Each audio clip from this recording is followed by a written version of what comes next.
বিষ থেকে সুধা, নোংরা স্থান থেকে সোনা, নিচু কারো কাছ থেকে জ্ঞান এবং নিচু পরিবার থেকে শুভ লক্ষণা স্ত্রী, এসব গ্রহণ করা সঙ্গত।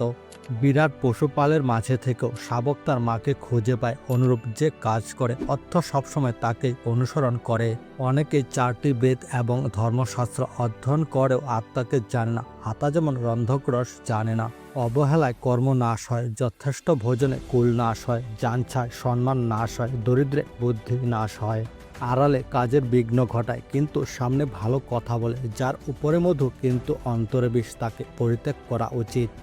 ঋণ, অগ্নি ও বেধির শেষ রাখতে নেই, কারণ তারা আবার বেড়ে উঠতে পারে। 100 মূর্খ পুত্রের চেয়ে বরং একটি গুণী পুত্র অনেক ভালো।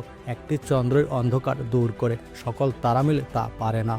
গুরু শিষ্যকে যদি একটি অক্ষর শিক্ষা দেন, তবে পৃথিবীতে কোনো এমন জিনিস নেই যা দিয়ে সেই শিষ্য গুরু ঋণ শোধ করতে পারে। গৃহে যার মা নেই, স্ত্রী যার দুর্মুখ, তার বনে যাওয়াই ভালো, কারণ তার কাছে বন আর গৃহে কোনো তফাতেই নেই। দুর্বলের বল রাজা, শিশুর বল কান্না, মূর্খের বল নীরবতা, চোরের মিথ্যাই বল। পর স্ত্রীকে যে মায়ের মতো দেখে, অন্যের জিনিসকে যে মূল্যহীন মনে করে এবং সকল জীবকে যে নিজের মতো মনে করে, সেই যথার্থ জ্ঞানী।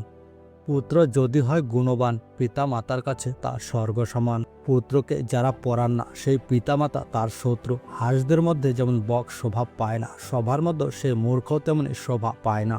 বইতে থাকা বিদ্যা, পরের হাতে থাকা ধন একই রকম। প্রয়োজনকালে তা বিদ্যা বিদ্যাই নয়, ধন ধনই নয়। বিদ্বান সকল গুণের আধার, অজ্ঞ সকল দোষের কারণ। তাই হাজার মূর্খের চেয়ে একজন বিদ্বান অনেক কাম্য। বিদ্যা ভূষিত হলো দুর্জনকে ত্যাগ করবে, মনে ভূষিত হলো সাপ কি ভয়ঙ্কর নয়। বিদ্যার চেয়ে বন্ধু নাই, বেধির চেয়ে শত্রু নাই, সন্তানের চেয়ে স্নেহ পাত্র নাই, দৈবের চেয়ে শ্রেষ্ঠ বল নেই।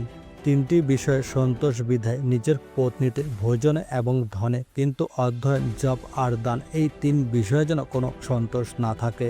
সুবেশ ভূষিত মূর্খকে দূর থেকেই দেখতে ভালো। যতক্ষণ না সে কথা বলে ততক্ষণে তার শোভা। কথা বললে মূর্খতা প্রকাশ পায়।